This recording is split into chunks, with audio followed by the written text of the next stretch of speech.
Thank you all for having me. My name, as Amy mentioned, is Chelsea Hoover, and I'm a registered dietitian. And today I'm just going to discuss some, in general, healthier food choices that we can make both in everyday life as well as the holidays, and also some healthier habits that we can just kind of adapt and adopt throughout our life, mindful eating practices, and just small tweaks that we can kind of make throughout our day and our week to hope just kind of, engage in healthier practices in general. So I'm going to go ahead and share my screen and get started. Alrighty, so really quick, just a little bit about me. As I mentioned, I am a registered dietitian. I received my master's in nutrition from Drexel, and I also have an undergrad in exercise science. So I do believe in the importance of both nutrition as well as physical activity and exercise, not just placing, all the focus on one versus the other. I started my practice about 7 years ago, which specializes in customized nutrition counseling. So basically, people will come to see me if they're looking for guidance with weight loss, heart health, diabetes, maybe they have food intolerances, really anything that falls under that nutrition and food related spectrum. And my services are actually covered through most insurance companies like Blue Cross and Aetna and Cigna, which is awesome. It's a great benefit that most people don't even know that they have. So we can go ahead and get into our the agenda for today. So we're just going to start off with kind of what the basics of a healthy diet looks like, what the foundation of that is, how we can use food as fuel, both for our mental and physical well-being. We'll touch on some healthy eating tips for busy professionals like yourselves. And then we'll wrap up with just some kind of tips about staying healthy throughout the holidays. And then we should have some time at the end for any questions, but if there are any questions kind of, throughout the presentation, just, feel free to raise your hand or say something and we can chat about it throughout. So before we get into that, we are going to have a little nutrition pop quiz. It's just 7 quick questions just to test your knowledge and see how you guys do. If you do want to jot down your answers, you can feel free to do that, or you can just kind of follow along with me, whatever is easiest for you guys. So question 1. How many calories are in 1 pound of fat? Is it 2,000 calories, 3,500, 5,500, or 1,600? And if I'm going too fast, please just say something. Question 2, what is the recommended limit of added sugar per day for men and women respectively? So think the main word here is added sugar, not total sugar. So is it 36 grams for men, 24 grams for women, 55 for men, 45 for women, 175, or 25 and 15? Number 3, which food naturally contains omega-3s? Is it peanut butter, olive oil, avocado, or salmon? Number 4, which vitamin is known to help regulate mood, fight depression, and reduce fatigue? Is it vitamin D, vitamin C, vitamin B, or iron? I hope everyone's had their coffee in order to answer these questions. Yeah, I really threw this at you guys. All right, number 5, which food or foods contain vitamin D? Choose all that apply. Salmon, canned tuna, egg yolks, mushrooms, or milk. Number 6, what are the health benefits of drinking water?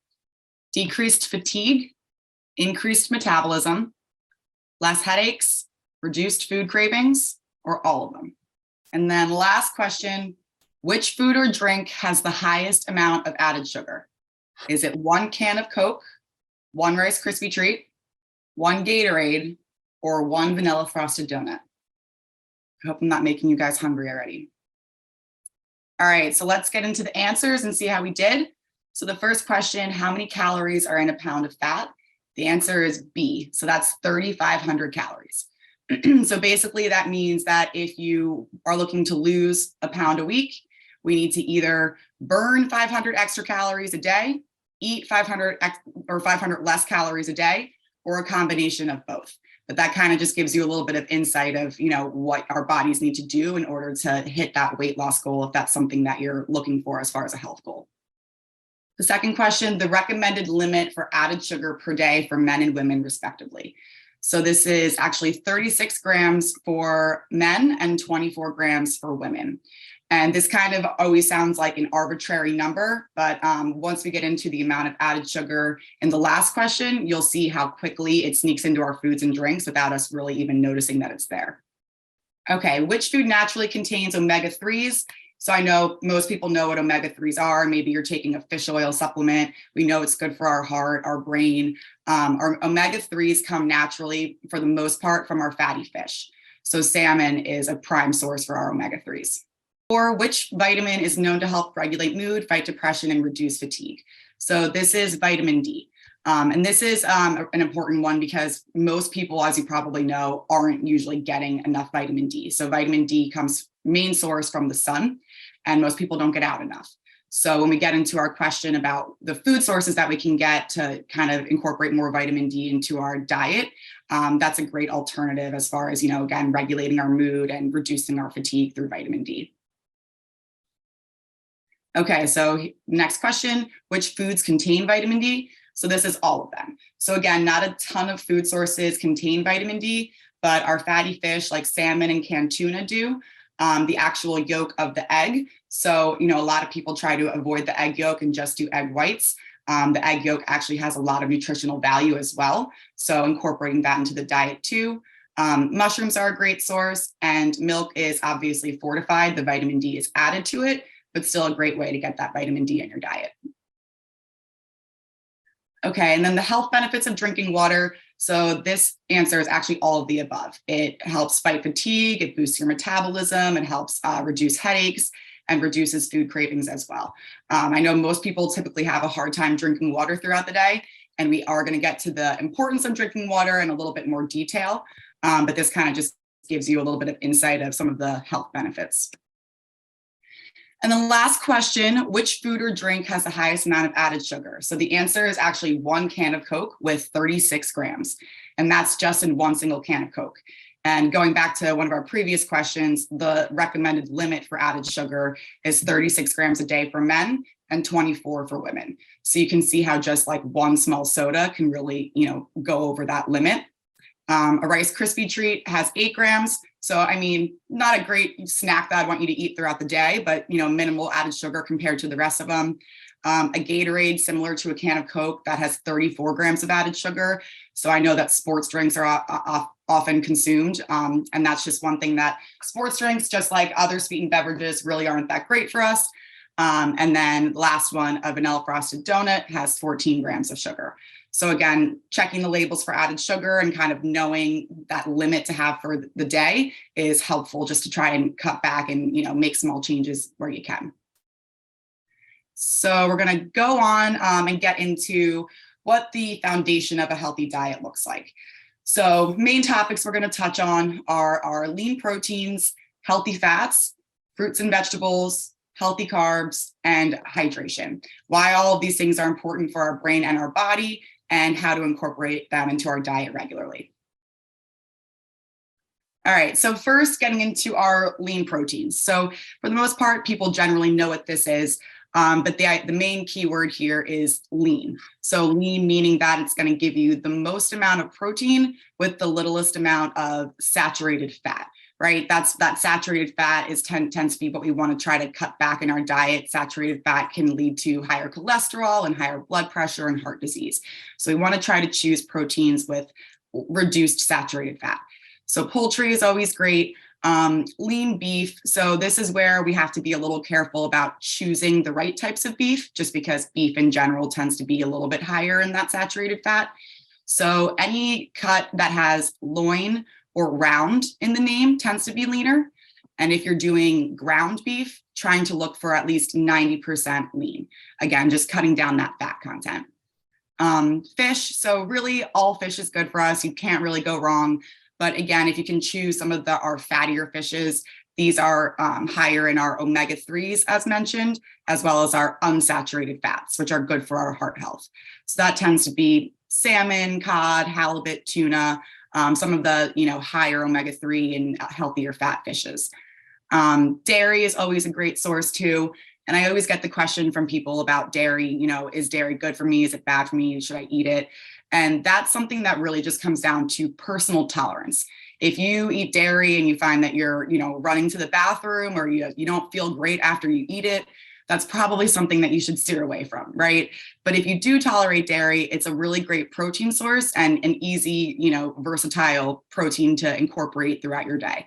So yogurts, milk, cottage cheese, string cheese, things like that can be good snacks or a good breakfast option. Eggs, as I mentioned, if you don't want to go crazy with having, 3 full eggs a day because of the yolk, maybe having 2 egg whites and 1 full egg, again, because the yolk does offer some important nutritional benefits as well. And then for, vegans, vegetarians, soy-based foods like tofu, tempeh, edamame, soy milk, those are great sources, especially because vegetarians do need to work a little bit harder to make sure they're getting their protein in, and beans are always a great source as well. So then what are the benefits of our lean proteins? Why is it so important that we eat these throughout our day? So first off, it's important to try to make sure that we're eating protein consistently throughout the day. So ideally trying to get a serving in every meal, breakfast, lunch, and dinner, and then maybe in an afternoon snack. So reason for this is that protein is super important as far as balancing our blood sugar throughout the day. So if you start your day with something that's carb heavy, like a bagel or a muffin, you'll probably notice that you get a quick blood sugar spike and then a quick blood sugar crash, and your energy is low and you might feel fatigued. So protein is what helps to stabilize that energy level, so you're not getting those kind of drastic spikes and crashes. Protein, as far as weight loss purposes, is also helpful to increase your metabolism. So we actually burn more calories digesting a protein than we do a carbohydrate or a fat. Because of this, it also helps us to feel fuller longer, because it just takes a little bit longer for our bodies to digest and process a protein. So when we feel fuller throughout the day, that also helps reduce our food cravings. And lastly, super important as far as just muscle growth and muscle recovery. So even obviously, especially if you're working out, you need that protein to help build your muscles and help your muscles recover. But again, even if you aren't exercising a lot, just really important for, lean muscle maintenance as well. And then proteins in general, they obviously, also give us essential nutrients, right? Just like any food that we eat, whether it's fruits, vegetables, fish, they all provide us with some type of nutrient. So B vitamins and zinc are huge. This will help with our energy, our immunity, our metabolism. Iron, again, that will help with our focus and our energy. Calcium and vitamin D, mainly coming from our dairy sources, but as we know, that helps with our bone health, with our nerve function, energy, mood. And then lastly, our omega-3s. And as mentioned, this is mostly just with our fatty fish that you're going to find that. But omega-3s we know are really important for our heart health, brain health, and it's a huge anti-inflammatory. And anti-inflammatories we'll get into a little bit more as well, why that's important, and how we can work in more anti-inflammatory foods into our diet. So moving on, we'll get into our healthy fats. So as mentioned, that's, our cod, halibut, salmon, tuna, those are kind of your main sources of your healthy fats and omegas from the fish area. Nuts and seeds, again, all nuts and seeds are good for us. You really can't go wrong. But walnuts, chia, and flax have the most omega-3 content. And if anybody's kind of confused about the difference with, healthy fats and omega-3s, omega-3s kind of just fall into the healthy fat category. So that's why not every food that's considered a healthy fat necessarily has omega-3s in them. That's why we have to be a little bit more conscious about finding those in more specific food sources. Extra virgin olive oil is really, among all oils, your healthiest oil to cook in. Avocados, whole eggs, and olives are, again, some just other places where we can incorporate those healthy fats. And getting into the benefits of healthy fats, what do these foods do for us? So similar to the proteins, fats just take a little bit longer for our bodies to digest versus a carbohydrate. So again, that helps us to feel fuller throughout the day and reduce blood sugar spikes. As we know, healthy fats tend to be better for our heart, right? So these fats help lower our bad cholesterol and increase our good cholesterol. which obviously as an outcome then helps to reduce the risk of cardiovascular disease and heart disease and anything that, falls under that category. These healthy fats, specifically our omega-3s, are super important for brain health and brain development. It's actually shown to reduce depression and anxiety and prevent just age-related mental decline issues like Alzheimer's and dementia. There's more and more research and studies about how these omega-3s can really help prevent or slow the process of that. And lastly, as mentioned before, omega-3s and healthy fats in general are huge anti-inflammatory foods. So I know that the anti-inflammatory diet has been a little bit more common recently, and honestly, it is one of the healthiest. If you're going to try to follow a specific diet, it is one of the healthiest diets to stick to, just because chronic inflammation is so common in our bodies that we don't even know it's happening. So it could come out in maybe your joints. It could come out maybe in your gut, or maybe you just, feel sluggish and fatigued all the time. That could be a result of an underlying inflammatory issue. So healthy fats that you can incorporate help to combat that inflammation in our bodies. Chelsea, we have some questions in relation to some of the slides. Sure. Yeah, go ahead. So Mark, you want to talk about yours? Yeah, sure. I was just asking about, as you were talking, it was triggering things in my brain. People who drink milk, I've heard various things about whole milk, too much fat, but then skim milk, not enough nutrients. Yeah. Partial. What are your thoughts on that? Yep. So that's where I usually recommend to do a 1 or a 2%, just because it is true. Whole milk tends to be higher in that saturated fat content. And then just like you said, the skim milk, it's like water basically. So if you can do a 1 or a 2%, that's ideal. Okay. And then the other one was, one of the things you didn't mention was there's peanut butter with no sugar added. Is that something that it's not on your list, but that seemed to be something that seems healthy and good lean protein? Is that not true? Oh, yep. No, so the protein or the peanut butter actually falls more so on the healthy fat category. It does have protein as well, but it's kind of just that weird in between of fat content to protein ratio.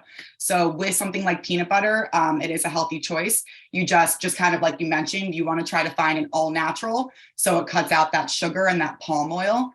So in the ingredient list, it should literally just say peanuts. There should be nothing else in it. Okay. And will you be talking about unhealthy oils like palm oil at some point? Oh, I sure will. Yes. Okay. And my last thing, because I eat a lot of salmon, but I also eat a lot of tilapia. That wasn't on your list. Does that have enough fat in it? Is that healthy? So like I said, all fish is good. You can't go wrong. Tilapia is still a healthy fish. It's just a very, lean white fish. So it doesn't have a ton of fat content in it, but not a bad thing because it still contains other nutrients and protein.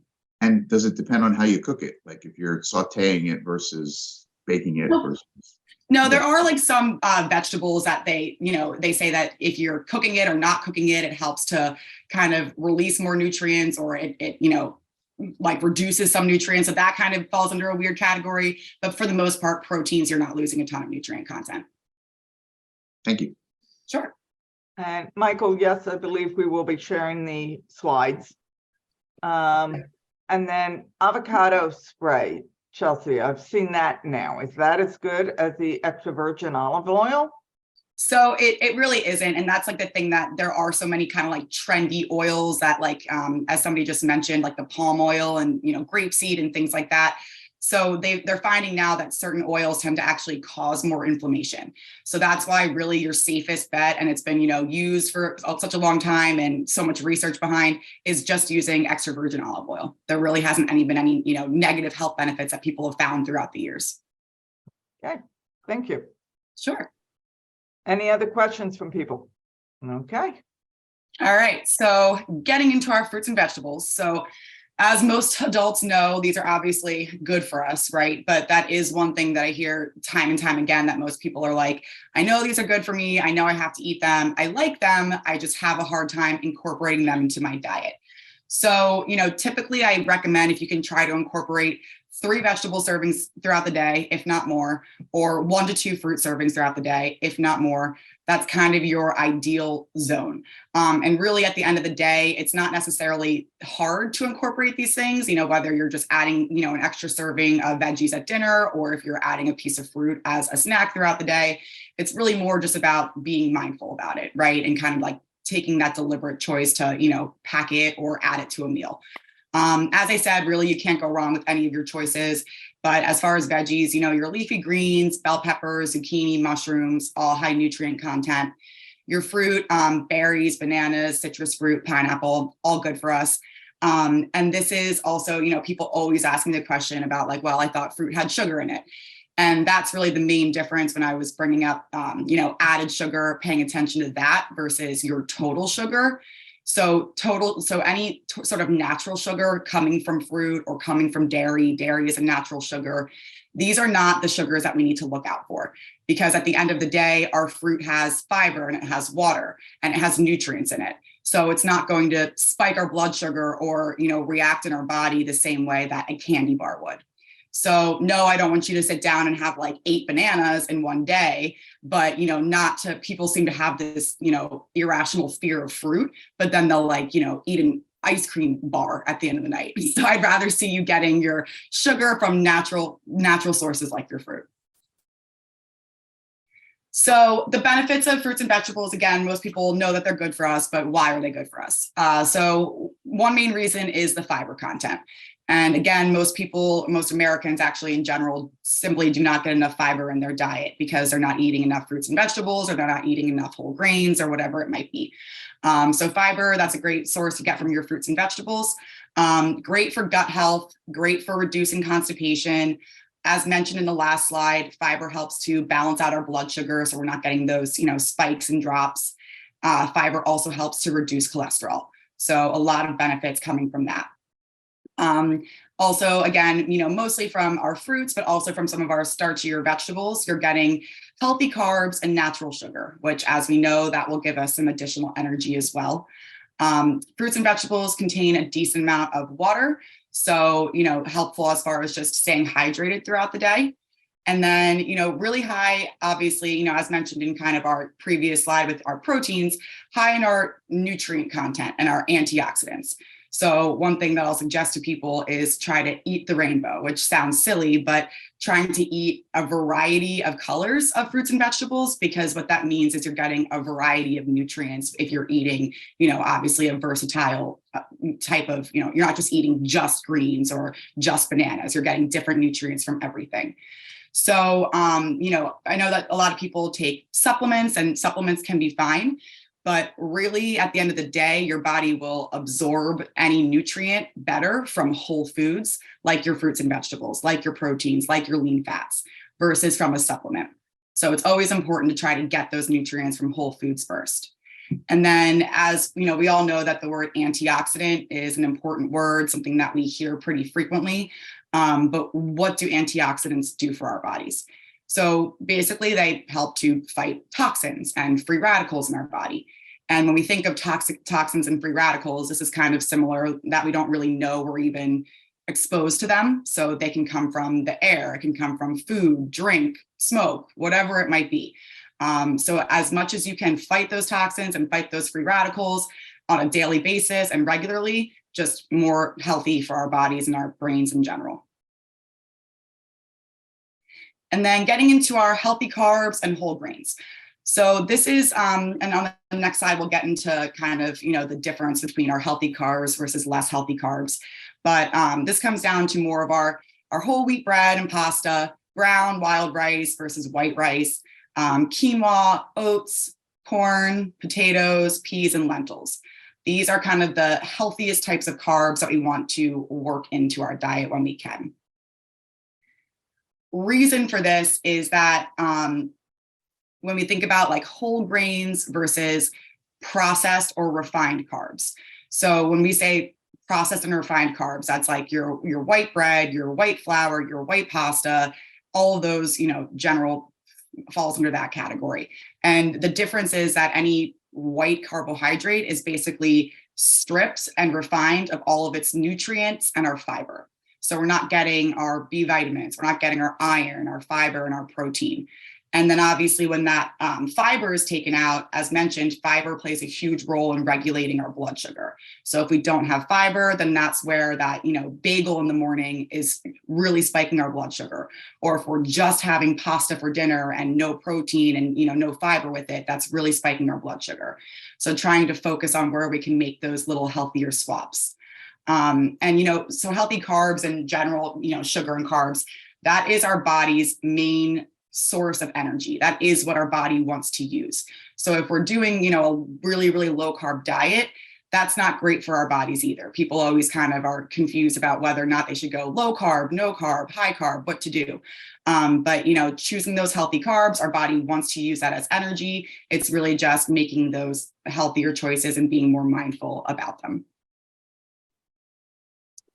And then lastly, we're just going to get into water really quickly. So again, this is something that I hear from a lot of people, that they just have difficulty drinking enough water throughout the day.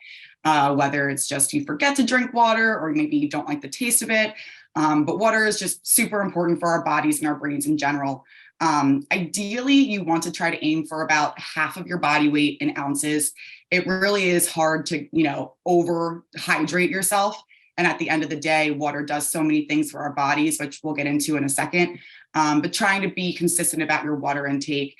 If you don't love plain water, herbal teas are great, sparkling water, infusing your water with, fruit or mint or cucumber. Or as I mentioned, maybe just even drinking more or eating more fruits and vegetables that can hydrate you as well. So benefits of this, water really helps to actually increase our energy. So when we think water stands for H2O, O stands for oxygen. So water helps to transport oxygen throughout our brain, our body, our muscles. So often if you're feeling super sluggish, super fatigued throughout the day, people tend to go for another cup of coffee. That could be a sign that you're just dehydrated and need to drink more water. Helpful for movement, recovery, joint health. Again, if you're having joint pain, water is a lubricant. So water kind of helps to reduce that joint pain. It prevents cramps and headaches. It also helps to reduce food cravings. So our brain actually gets confused. Sometimes if we're dehydrated, it feels like we might be craving something salty or something sweet. And what people tend to do is eat something salty or sweet. So I usually recommend, try just drinking a glass of water before giving into a craving and see how you feel. And then lastly, it's shown similar to protein, water actually helps to boost your metabolism as well. So if a little bit of weight loss is part of your goal, drinking water, you can never go wrong. We have a number of questions. Sure. Let's go back to the fruit. Mark, you want to ask your questions there? Yeah, sorry. I was just curious, organic versus inorganic. I've heard strawberries in particular, good to have organic, but I'm interested in your thoughts on the difference there, if it doesn't make a difference, or if, any fruit is better than no fruit. So that's kind of especially with groceries being so expensive, it's better to eat inorganic fruit than to eat none at all. And so there is a difference. So any fruits that have a thick skin, like bananas, oranges, apples, things like that, that is, in general, you really don't have to get organic because the pesticides or whatever it is really aren't penetrating the fruit as much. So that's why they say with berries, they have thinner skin and it can penetrate the fruit more. But typically, if you're just washing your produce really well and getting all that, any, residual pesticides off, you can just do inorganic and you don't have to be so stressed out about paying the extra however many dollars for organic strawberries. Right. Another question was, somebody told me that bananas, I know about heavy in potassium, good for you, if you're working out, prevent cramps, but then it also gives you a beer belly, and there's some bad things about it. Any thoughts there? No, most people who say that are also sitting down with a bag of chips at night. And it's funny because I get so many of these people who they say exactly that. They steer away from fruit, but then they'll tell me that they eat ice cream at night. Ice cream is what's giving you the beer belly, not the fruit. So again, especially if you're having maybe 8 bananas a day, that's obviously not in moderation. But really the fruit isn't the culprit.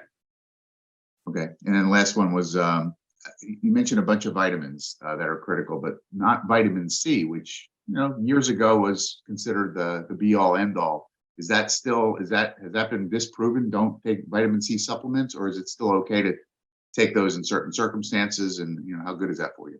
So it's similar. So vitamin C kind of falls a little bit under that like antioxidant category because it is more of an antioxidant as far as like boosting your immune system and fighting free radicals.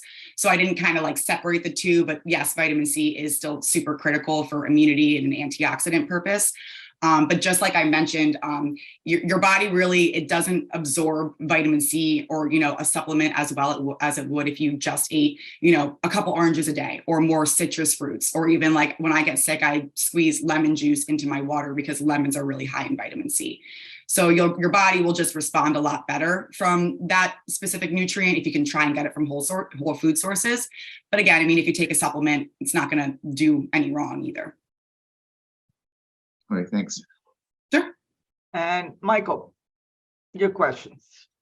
Oh, you caught me by surprise there. I'm just wondering a couple of things. One is, coffee and how much is a big issue, but also frozen foods.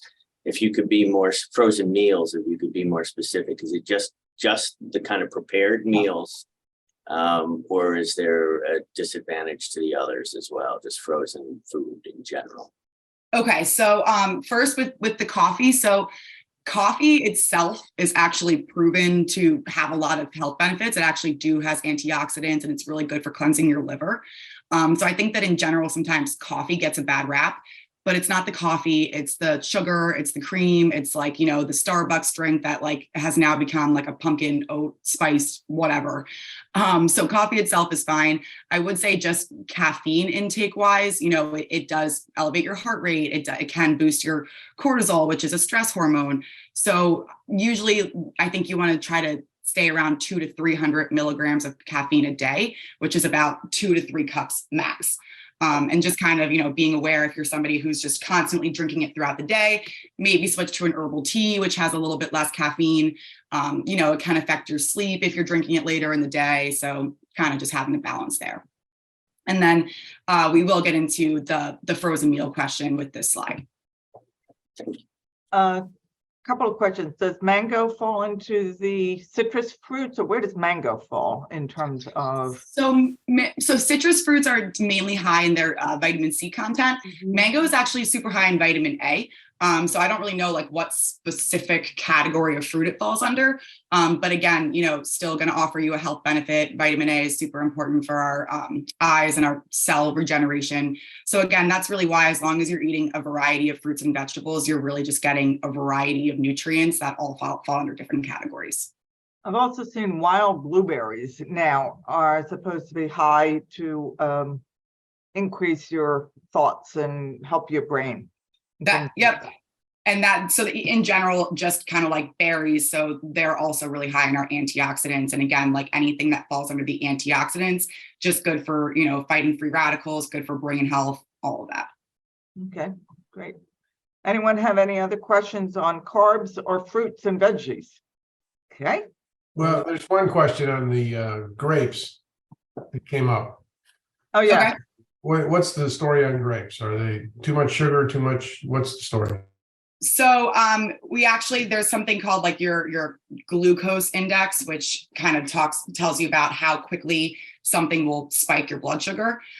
So that is more important than the actual sugar amount in a food, because that's, what we're looking at is how quickly your blood sugar spikes and how quickly it drops.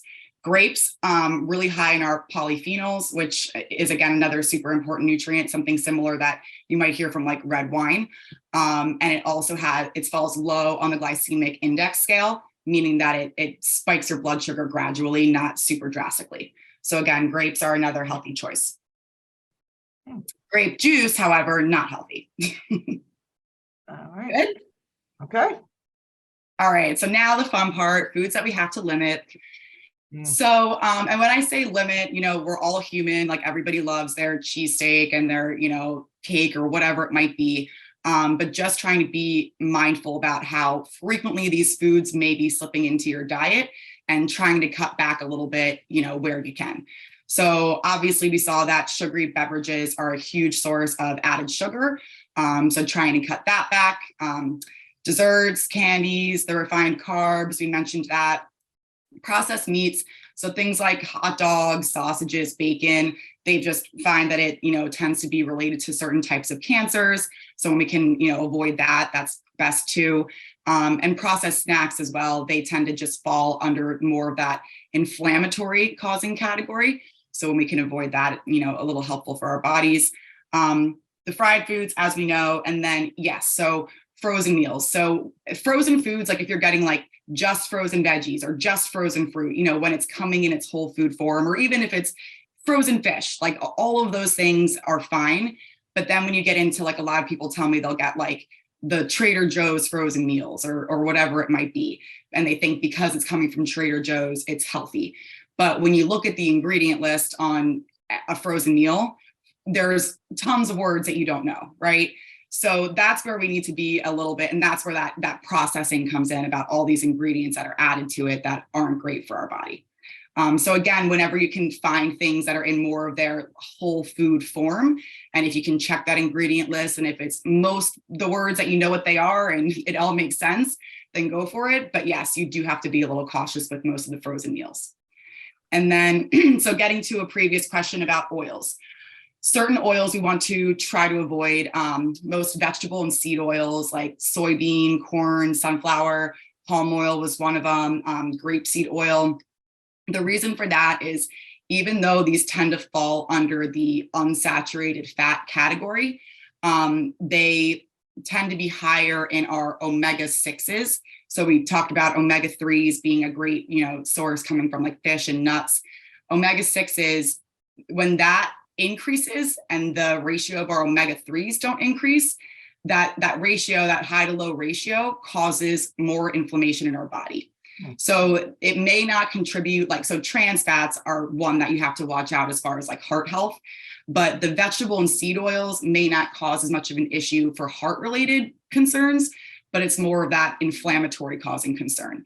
And again, they're finding more and more that certain foods are, causing chronic inflammation that we don't even really know what's going on in our bodies. We don't feel great. So whenever we can limit that inflammation, it's super important. So Zoe, you're looking at this list, right, for the holiday party? Oh, it's all going to be there. Just moderate. And that's why you have to just take it with a grain of salt, because, it's really just being more aware, like maybe checking your snack foods or, whatever it might be, and trying to choose, one thing over another. So it's difficult, honestly, unless you're eating completely clean. It's difficult to avoid those oils and certain things all the time. But I find that just being a little bit more mindful of them and knowing they exist and what to look out for can just help you make, small, healthier choices. And it sounds like if you had a glass of red wine instead of a soda, it'd be a better 100%. choice. And I recommend that to people often. Back to the frozen meals, or are you going to talk about the plant-based foods at some point? So plant-based referring to whole foods like beans and lentils, or like plant-based meats? The plant-based meats. Yeah, so that's something that I try to recommend to people. They'll say to me, I'm trying to cut out meats, or I'm trying to eat more plant-based, but then they eat, plant-based burgers. And if you look at that ingredient list, those words mostly don't make sense. So it's the same thing as our frozen packaged meals. It's all about finding whole foods. So, if somebody does want to eat more plant forward, and if you want to be cutting out some meat because of whether it's environmental or just, personal issues, whatever it is, that's all great. But choose plant-based foods that are all natural. Eat beans, eat lentils, eat tofu. Those plant-based burgers and plant-based meats are extra processed and not better for us than eating a piece of chicken. And then what about similarly then, like cauliflower rice? So same thing. That's not same thing. That's a whole food. So if you look at a bag of cauliflower rice, whether it's frozen or microwavable or whatever it is, it usually just says riced cauliflower, right? So really, like, checking that ingredient list is one of the best things that you can do, because that just tells you exactly what's in your food. Okay. Now we've got some other questions. Mark? It was catching me off guard, Amy. I asked about the on the other slide that you said rice not good. I've heard brown rice is pretty good. Is that an exception or no rice? Yep. So that was on that healthy carb slide. So if you're right. doing like brown rice or wild rice, that's your whole grain. That's how rice starts out. White rice is when it's bleached and processed and when the nutrients and fiber are removed. So yeah, so brown rice and wild rice are safe. And similarly to that, so if you love bread, is it okay to eat like either whole wheat bread or, you know, multi-grain bread? Is that still not great, but better than white bread, or is that actually something you'd recommend? Yeah, so as you just want to make sure that it's 100% whole wheat or 100% whole grain. When it says multi-grain, that can be multiple things, and that's where they get you. So if it's 100% whole wheat or whole grain, that's fine. And people probably like mostly hear of like Dave's Killer Bread, for instance. So that's usually a pretty safe choice, and it has like some extra grains in there for some extra fiber and protein as well. Are there any particular ingredients to look at when it's multi-grain to see if that you know should be a flag that this is not good? So usually it just means that there's, you know, some like white or like bleached flour mixed into it too. It's not all whole wheat or whole grain. Okay, but I'm assuming that's still better than white bread, right? By some Yeah, kind of like a better, best good, better, best. Okay, and then I know you didn't mention it specifically, I don't think, but like deli meats as part of the you know, like the hot dog, sausage and category, I'm assuming those are probably not recommended, or are there certain deli meats that might be better than others? Yeah, so that's one that I definitely get a question about, and that's a really good question. So deli meats are considered, you know, a processed meat, right? But at the end of the day, so like that's usually where I tell people to like use their judgment. Like if your options are like for lunch, you have to get a quick lunch, and your options are pizza or a turkey sandwich, I'd rather you get a turkey sandwich, right? And if you're buying deli meat, you know, at the store and you're buying it yourself, you can look for a nitrate or a nitrate free, and you can look for low sodium. And those tend to be like the nitrates that are in them tend to be kind of that processing aspect that we want to try to avoid. So if you're buying it from a store and if you need that as like a quick lunch option, that can be totally fine. It's just trying to choose like a little bit of, you know, the better types of deli meats. You know, not to take us off target here, but like when you mentioned nitrates, like what about like wine? Wine has nitrates in it, but that's supposed to be healthy. And then the whole alcohol. Yeah, and that's a good. I don't. That's definitely not the same. I mean, I don't like know the exact like difference in processing, but I believe that the nitrates or nitrites in wine are naturally occurring, whereas like in deli meats or processed foods, that happens because they're like adding that in there for the processing purpose. So I don't really know the exact difference, but I know that like the wine versus processed meats, they're not the same. Okay, last question. Sorry. You mentioned pizza. It's got many food groups in it.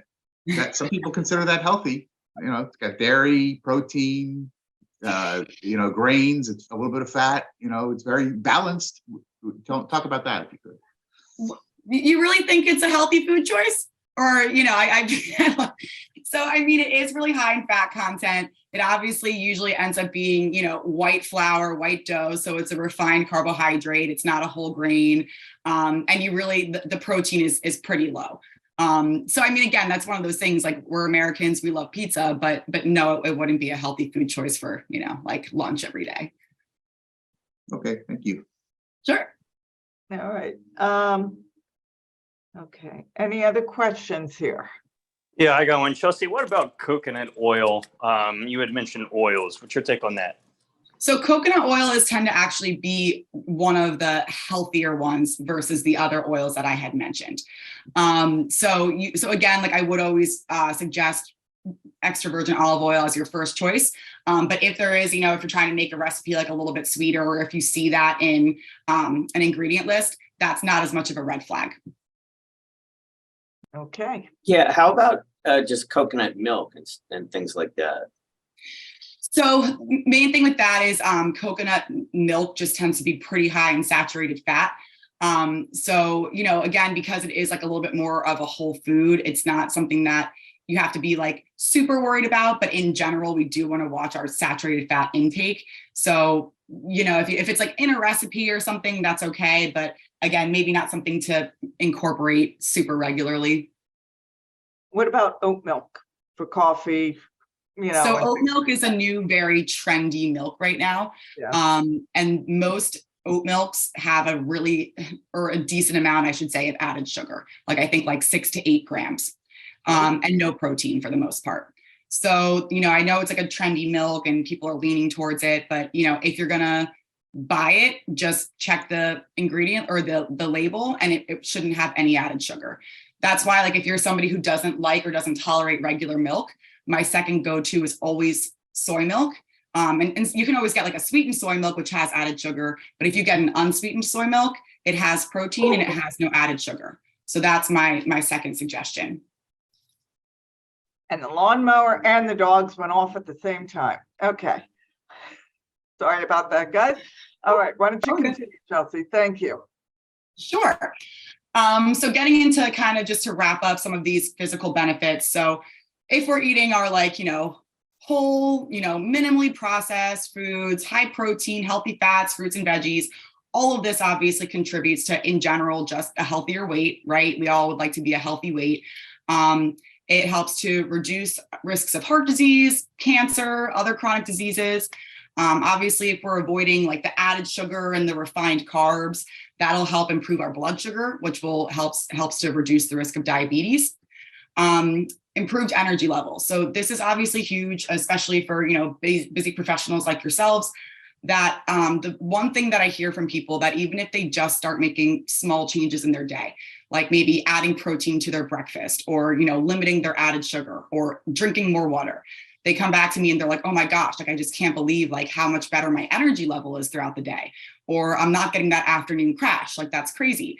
So it really does, all of this stuff really does just kind of help to fuel our bodies and make us feel better. Reduce inflammation, which I touched on. So, with that anti-inflammatory diet, things like our refined carbs and our added sugar and fried foods, that all contributes to inflammation in our body. So the more that we can limit that stuff and the more that we can incorporate those anti-inflammatory foods, that just helps to improve, whether it's arthritis, it helps to improve IBD, autoimmune disorders, chronic inflammatory issues. So again, just being aware of how those foods affect our bodies, and maybe we didn't even know it was happening. And then just getting into some mental benefits. So a lot of the foods that I touched on will provide us with vitamins B and D, which are actually precursors to our feel-good hormones like serotonin and dopamine. So when we're eating these vitamins, they produce these hormones that make us mentally feel better. And interestingly enough, about 90% of our serotonin is actually produced in our gut. So that's why they say that our gut is kind of somewhat of like our second brain, that if our gut isn't healthy, and if we have, a lot of inflammation going on in our gut, if we have a lot of food intolerances, whatever it might be, if your gut is unhealthy, usually that might affect your mental state as well. So when you can kind of eat certain foods for your gut, help to feel a little bit better, fermented foods, naturally occurring probiotics, or even if you're just taking a probiotic supplement, that can be helpful too. I mentioned how omega-3s are super important for brain health, helping to reduce, anxiety and depression. Antioxidants, those free radicals, are good for just, toxins, whether it's brain or body, but the more antioxidants we can get, the better. And natural sugar. So that natural sugar isn't just helpful for, physical energy, but mental energy and mental focus as well. So all things that if we incorporate more frequently can help us just feel better mentally too. All right, so tips for healthy professionals like yourselves. So first thing that I usually hear from people, oh, go ahead. One quick, Michael, want to ask your question there? Sure. Are there any basic differences in your recommendations for diabetics? Could you be a little bit more specific? I guess managing blood spikes, is there anything that should be focused on, and not just a general approach, but anything that you would say? For instance, it says instant oatmeal. I'm just trying to think of an example. Less fruit, more, anything that would be slightly different Or is this basically the way to go for diabetics as well? No, yep, this would basically be the way to go for diabetics as well. So, main thing again, as I touched on with the protein is super important for, limiting and reducing those blood sugar spikes. So for instance, with instant oatmeal or regular oatmeal and easy breakfast, most people put water in their oatmeal. So I would suggest putting milk or soy milk in your oatmeal so that you get a little bit of that protein to balance. Even though oatmeal has fiber, adding that protein will help balance your blood sugar a little bit more. Being super aware of the added sugar, again, which, like, as we know now, checking labels because of how frequently that slips into our food. For diabetics, it's super important to make sure that you're eating consistently and somewhat regularly throughout the day, because if you're going long hours in between meals, obviously your blood sugar is going to get super low. And then when you do eat, it's going to spike. So if you're eating a little bit more regularly, that's keeping you at a more balanced level all throughout the day.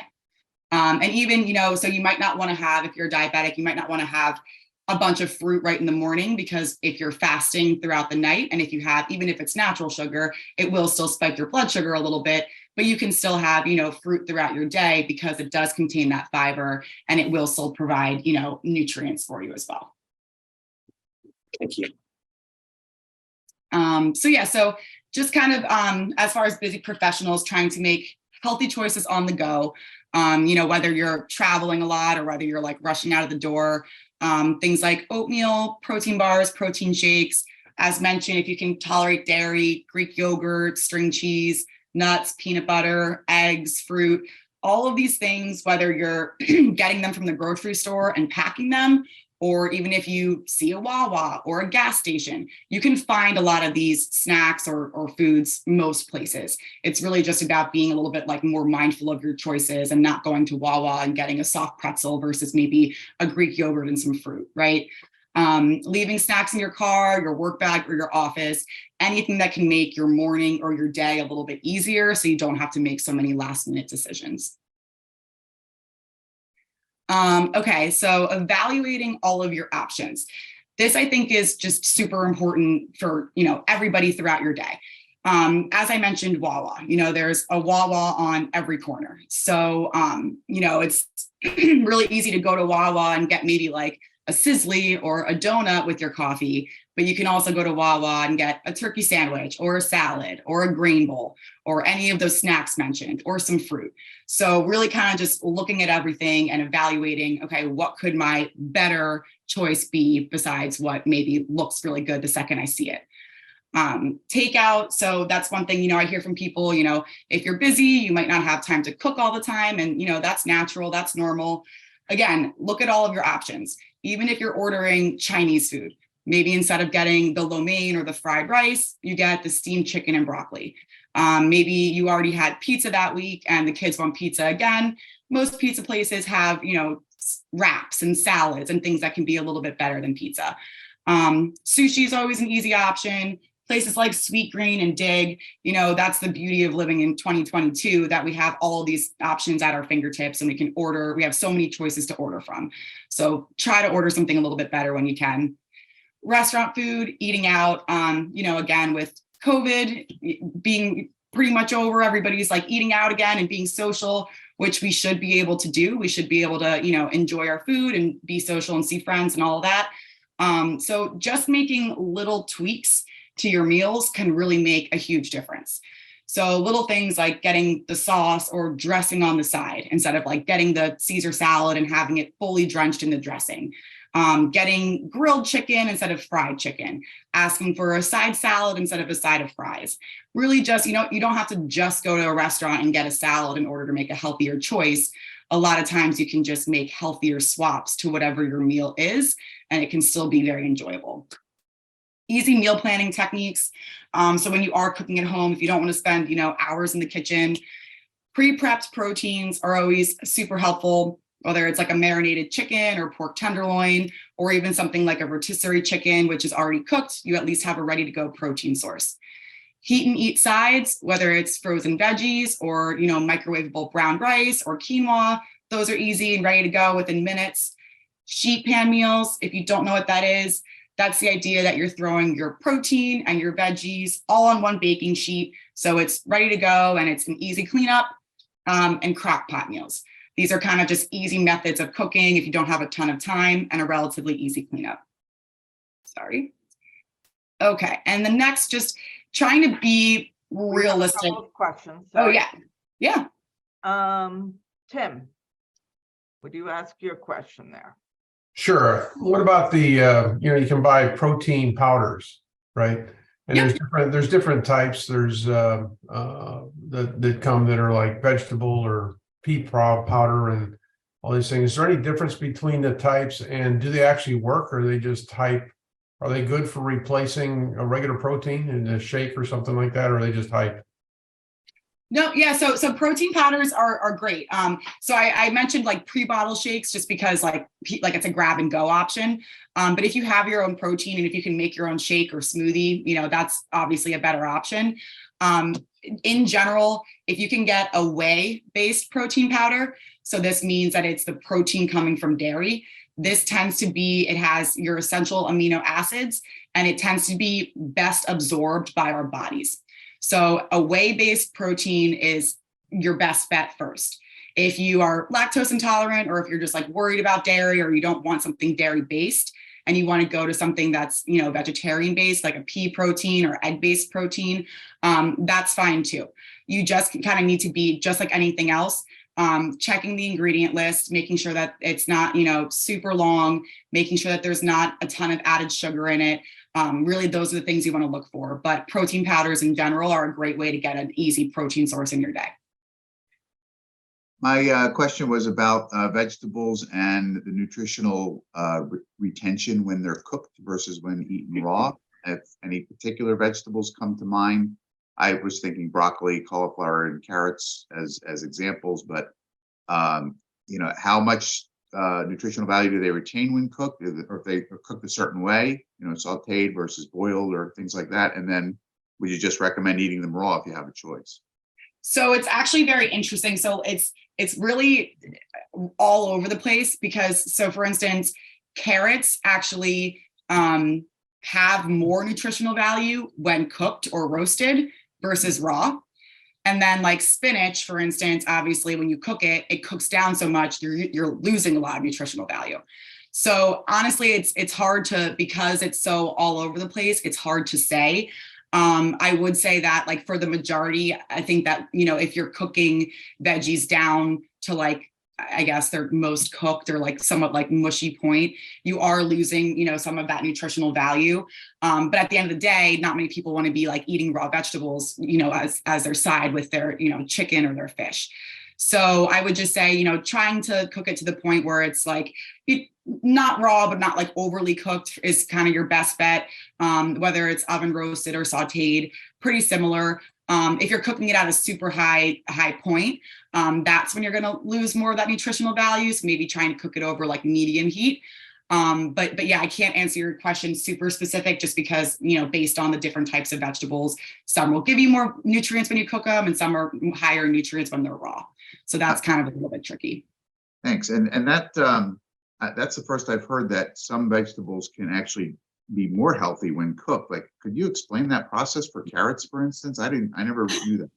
I kind of think it might just be because carrots are hard for our bodies to like digest just because they're a really hard vegetable.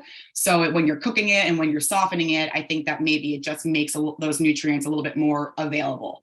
Whereas if it's like, vegetables that are a little like, I guess, weaker or like less strong, like spinach, obviously when you cook it, it's going to break down its nutrient content easier. Like our bodies can already digest something like spinach relatively easy. Right, What great, about thanks. like sweet potatoes?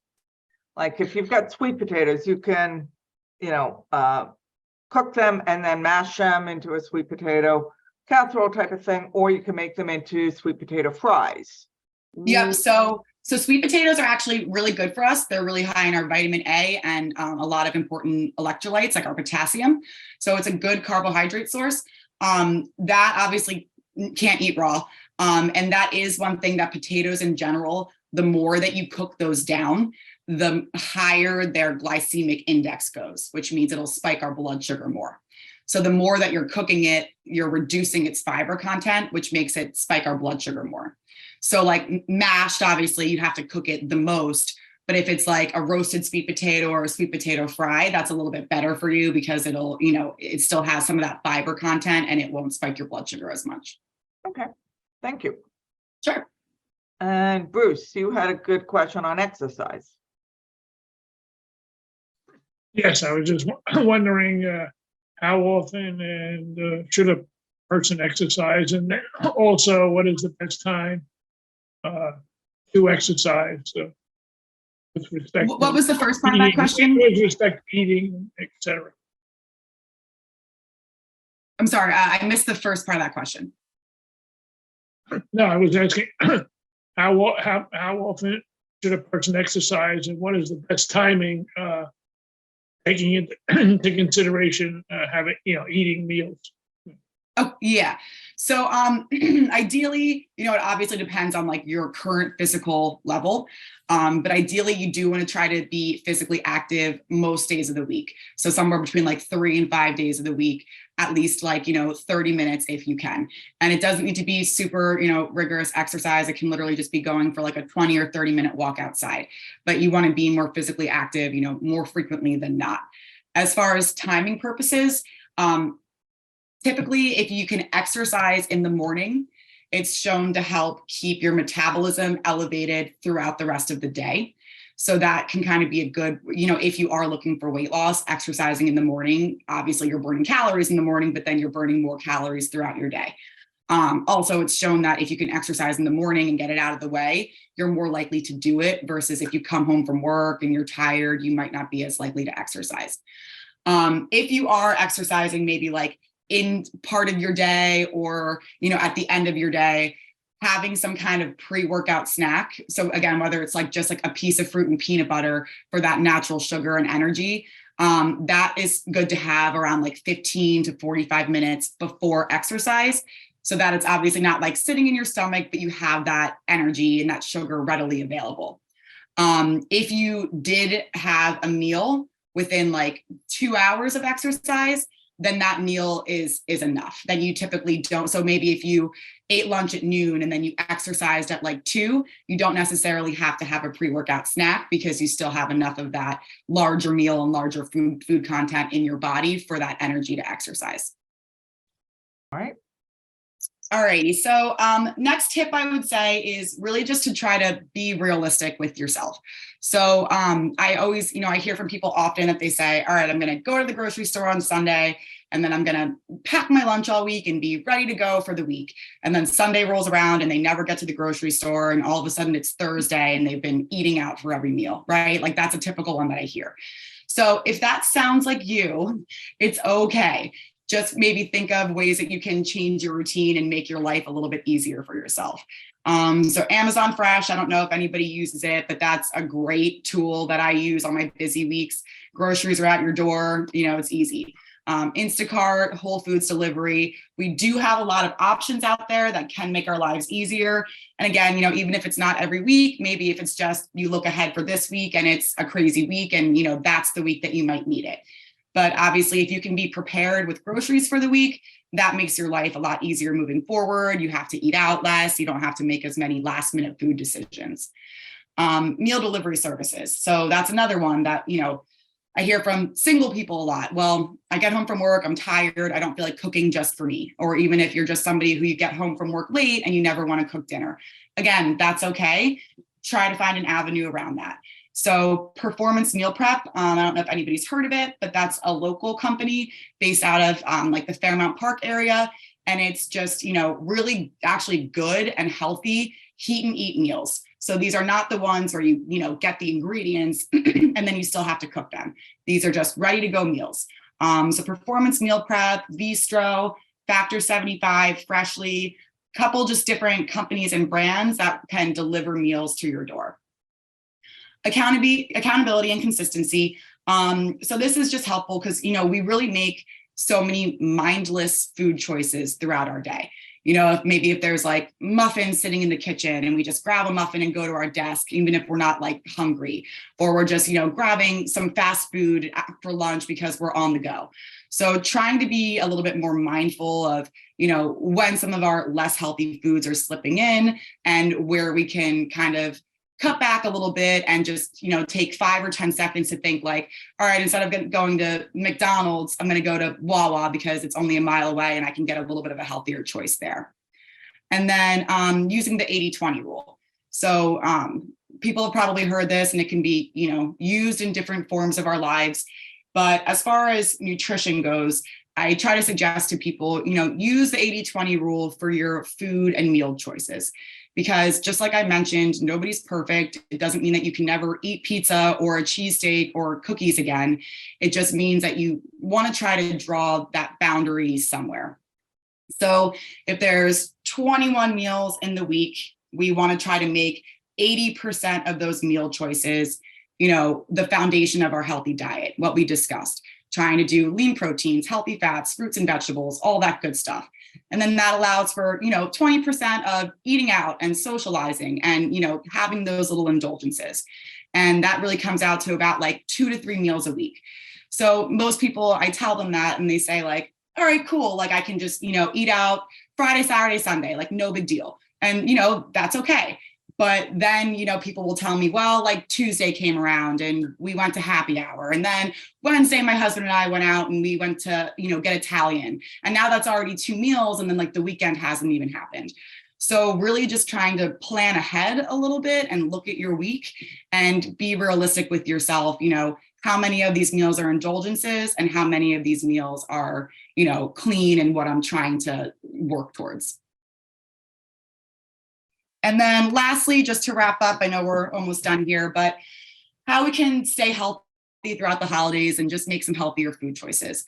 So first thing I always hear from people is that they want to save their appetite for their holiday meal. So they don't really eat during the day. Obviously then when you get to your holiday meal, you're, gonna lean towards eating everything and eating it all really quickly and, overstuffing yourself, right? Which is kind of what we want to try to avoid. So just trying to eat light throughout the day and focus on, protein and fiber-based foods, like, a smoothie, a yogurt, eggs, oatmeal. These foods will help to keep our metabolism going. So we're not, when we go long hours without eating, that's when our metabolism slows. So that keeps your metabolism going. And then that obviously helps you to stay fuller a little longer so that when you do get to your holiday meal, you don't want to just, eat everything in sight. And paying attention to your portions. So obviously most holiday food is pretty carb heavy, which, again, isn't terrible. We all should indulge in those things, but trying not to forget about, the good stuff as well. So if you can still incorporate, some fruits and vegetables into your day, that's a great place to start. Making sure that you don't skip on the protein. Again, there are so many carb heavy foods at these meals like mashed potatoes and macaroni and things like that. So, if we can make sure that we're giving ourselves a decent portion of turkey or chicken or ham or whatever it is, that's important, again, to keep us a little fuller, balance our blood sugar. And then, try and just really focus on what your favorite dishes are. Just because there's 5 different pies doesn't mean you have to sample all 5 different pies, right? So pick the things that you really like, stick to them, and don't feel the need to, overindulge, especially if it's not something that you really love anyway.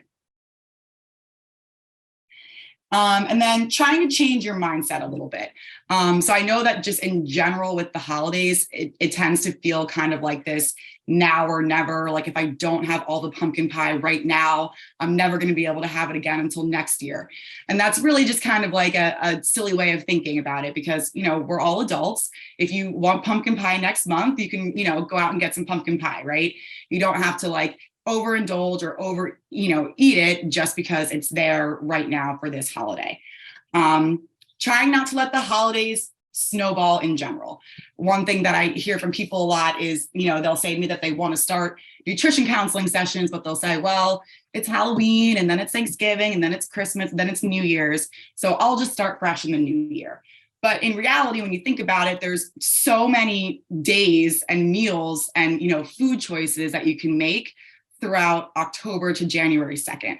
So even if your health goal, people will say, well, I don't want to work on trying to lose weight throughout the holidays. Like it's not going to be easy to lose weight throughout the holidays. And, that's totally understandable. But the reality of it is that most people gain weight over the holidays. So even if your goal is simply just to maintain your weight and not go like completely overboard, that's a huge accomplishment as well. So you don't have to necessarily try to think you're setting yourself up for failure. You can just kind of try and, make some of these healthier choices and adopt some of these healthier habits, as a starting off point, and still enjoy your Thanksgiving and New Year's and holidays and whatever it could be. And then last slide, last point to make here is practicing some mindful eating. So we kind of talked about that in one of the previous slides, that we make a lot of mindless food choices throughout our day. So mindful eating is really helpful in general throughout the holidays, obviously, because, that we are surrounded by so much food all the time and so much, temptation all the time, that it's really easy to literally just, go back for like a third and fourth cookie throughout the day while you're like sitting at your desk and not even really think about it. So keeping a food log can be really helpful. Again, that kind of just brings a little bit more awareness to your food choices. The amount of times that I ask people, what did you have for breakfast yesterday? And they have no idea, that's really common. That happens a lot. But it was only 24 hours ago. We should be able to remember what we had for breakfast the day before. And that really just goes to show that we're eating so mindlessly that's why we quickly forget. So if you can try keeping a food log, or if that's too difficult, like I mentioned, just taking mental notes throughout the day, taking that like 5-second stop and saying like, why am I grabbing another cookie? Like, do I really need it? Didn't I just have like 2 earlier? You don't always need those food choices. It's kind of just there and it's accessible. Mindless snacking, again, whether it's a holiday event or just throughout your day. But so like one thing, for instance, when we go to a holiday meal and there's usually like cheese and crackers sitting out, a pair of dice this small is equivalent to 100 calories of cheese. So basically that's like 2 small cubes of cheese is already 100 calories. And when you think about it, if you're like standing at the food tray and you're just kind of talking to somebody, you probably just had like 600 calories worth of cheese, and it probably wasn't even like that great, right? It probably wasn't. I'd rather have 600 calories worth of like, pie or something, not pieces of cheese. So like thinking about those little, like mindless snacking, like, why am I eating this? Like, why don't I just step away from this cheese tray and just have my conversation somewhere else? And then paying attention to your hunger and fullness cues. So, it is true that it takes about 10 to 20 minutes for our brains to realize that we're full. So the slower you eat and, the more thoroughly you chew, that helps our brains start to slowly acknowledge like, okay, I'm starting to feel full now. Like, I can slow down a little bit.